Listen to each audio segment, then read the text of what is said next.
Hello, everyone. Welcome to Interesting Stories. Let's begin. I'm sorry, Miss Cruz, but we're probably looking for someone more suitable. Clarissa's voice, head of HR, was calm and flat, but each word landed like ice in the air-conditioned silence. Isabella Cruz sat upright in the leather chair, hands clenched around the resume that had just been pushed back across the glossy table. Every word she'd typed the night before on her chipped second-hand laptop now lay motionless in front of her. She nodded slightly, trying to smile, though her thumb had turned pale from gripping the folder edge too hard. A question hovered on her lips. Why? But she swallowed it. Through the glass panel behind Clarissa, Isabella caught a glimpse of her father. Ramon bent over mopping the lobby floor. That same worn utility jacket, those rubber-soled shoes with flattened heels, and the lowered head he had held for 20 years in this building. She'd grown up in that shadow between boardrooms he quietly cleaned at 10 p.m., when the directors had gone home and the lights stayed on just long enough for her to learn coding on a cracked phone screen. The plaque in the hallway still read Vega Tech, Technology Solutions for the Future. But the future, it seemed, had no room for a girl named Cruz with cheap shoes and an address from the workers' quarter.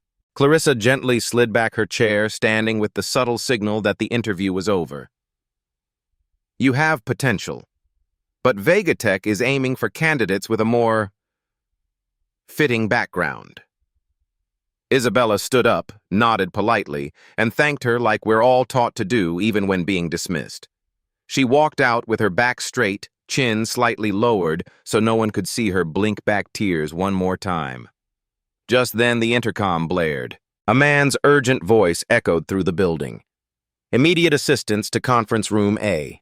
We risk losing the merger deal if we don't fix the algorithm within an hour. Isabella froze. And that was the moment. The moment between walking away from a dream or turning back to rewrite it with her own hands. Isabella stood still in the lobby, rejected folder still in hand, biting her lip as if balancing between disappointment and restraint. She started toward the exit, but the voice from the intercom returned, this time clearer. The AI model is unresponsive. Investors are threatening to pull out. Engineering team respond immediately. A group rushed past her down the corridor.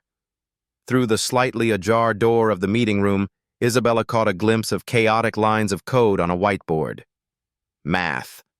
Data distribution systems. A core algorithm error. She frowned. That was the same corrupted code she had seen weeks ago, printed on a discarded paper her father had brought home stuffed into his overnight bag. She had read it, analyzed it, rewritten a fixed version just for practice, never thinking it would be the heart of a $1 million project today.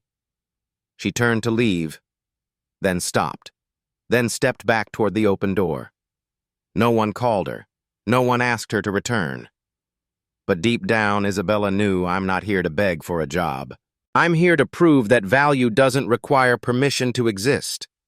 And so she walked against the current, against prejudice, against protocol, against doubt.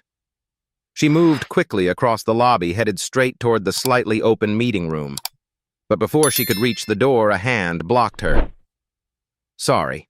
Authorized personnel only said Kyle the security guard, his tone robotic, not bothering to ask who she was. Isabella took a breath. I just need 3 minutes, she said calmly. I think I can help. Kyle shook his head. Interview's over, miss. This is for people who actually belong here. From behind her, Clarissa reappeared. Same high heels, same frosty gaze. I already told you, she said, applications like yours should probably be submitted by email. Isabella turned and looked straight into her eyes. You never read past the first page, did you? Clarissa smirked. I didn't need to. I know who fits Vega Tech, and who should stick to the exit. Used by janitorial staff. A third voice cut in. Nathan Vega, head of the tech empire, had appeared in the hallway. Light gray suit tie crooked from a long meeting phone still pressed to his ear. He frowned when he saw Isabella. Who let the janitor's kid into the restricted area? Isabella stepped into the light. No one did. But if you're looking for someone to fix that broken code, I know where the problem is. Nathan looked at her like she'd told an old, tired joke. And you are the janitor's daughter, she replied. And also the person who rewrote the very code your engineers have been struggling with for 3 days. The hallway went silent. In that moment, Isabella asked no one for permission. She just took one step into the meeting room. The conference room was still in chaos. Whiteboards covered in messy formulas, markers layered on top of each other in frustration. A young engineer had his head down on the desk.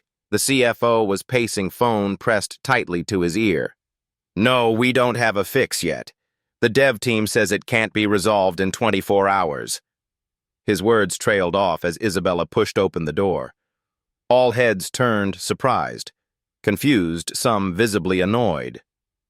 Who are you? One engineer barked. You're not authorized. Please step out. But Isabella didn't flinch. She walked directly to the whiteboard. Amid whispers, she quietly picked up a marker. I don't need an invitation to fix what's broken. She wiped away the first 3 lines of code. The room fell completely silent. Her strokes were fast, deliberate, confident. In under 2 minutes, she rewrote the core algorithm, the section everyone thought was fine. Then she capped the marker, stepped aside. No explanation, no defense. The CFO spoke first. Wait, this is the branching logic our team skipped last week. Another engineer's eyes widened. She fixed the parallel analysis module. That's the exact bug that crashed the model. Nathan stepped in slowly, eyes narrowing. That's the fix, he asked. Chief Engineer Daniel Park nodded, nearly breathless. It is. She just solved the issue we've been stuck on for days. But Nathan didn't look relieved. He stared at Isabella. So I'm supposed to believe the janitor's daughter just saved my biggest contract of the year. Tension returned. Isabella's fingers tightened. Her eyes flickered, that fragile moment of self-assurance beginning to crack. And then, from the doorway, a calm, steady voice broke the silence. Try it. It was Ramon Cruz, still holding his mop voice, as grounded as always. Everyone turned. No one spoke. Nathan paused for a beat, then nodded. Run the system, he said. Use her fix. Ramon's voice still echoed in the room. Try it. No arguments. No justifications. Just one sentence from a man most people here had passed for years without ever meeting his eyes. Nathan Vega stood still, then gave a slight nod. Run it, he told the team. Daniel Park hit the keys. Lines of code lit up the screen. The system rebooted. Models resynced. Seconds passed, then a few more. Then, the word success appeared. No one said a word. Until Daniel whispered loud enough for everyone to hear, it worked. One engineer slammed the table in disbelief. Another let out a long, shaky breath. The CFO dropped his phone, eyes still wide. Nathan turned back to Isabella. This time, his gaze wasn't that of a millionaire sizing someone up. It was the look of a man realizing a truth he'd ignored for far too long. What's your name? He asked quietly. Isabella Cruz, she answered, clear and firm. Ramon's daughter, and a self-taught programmer. Clarissa, the HR director, took half a step back, silent. Kyle, the security guard, looked away, and Ramon still stood there, mop in hand.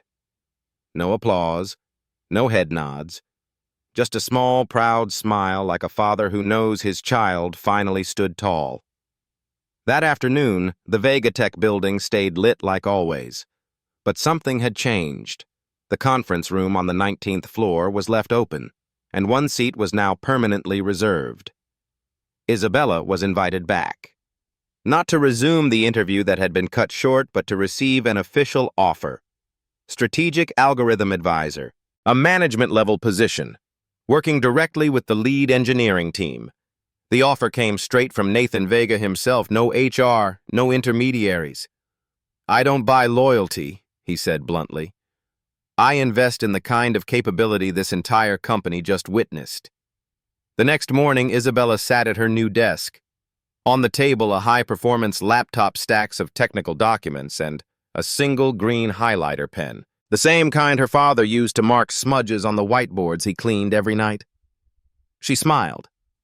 Outside, Ramon was pushing his cleaning cart down the 19th floor hallway just as he always had. But this time, people stopped to greet him. A security guard gave a respectful nod. An engineer murmured, "Good morning, Mr. Cruz." Even Clarissa, though silent, tilted her head slightly and for the first time looked him in the eye. Isabella stood up and stepped outside. She and her father passed each other in the corridor. They didn't need to say anything. Just a nod from him, eyes shining with quiet pride. And for the first time in her life, Isabella felt like she hadn't just gotten a job. She had opened a door for both of them into a world they had long been told they didn't belong in. She wasn't chosen out of pity. She was chosen because no one else could write the solution she did. And her father, the man who silently wiped those whiteboards for 20 years, was finally seen by an entire company as clear as day. If you believe that talent doesn't need permission, if you've ever been judged by where you're from instead of what you can do, then Isabella Cruz's story might just be your story too. Leave a comment, I show up anyway. And don't forget to follow Interesting Stories, where we bring you moments so small, they just might change the entire game.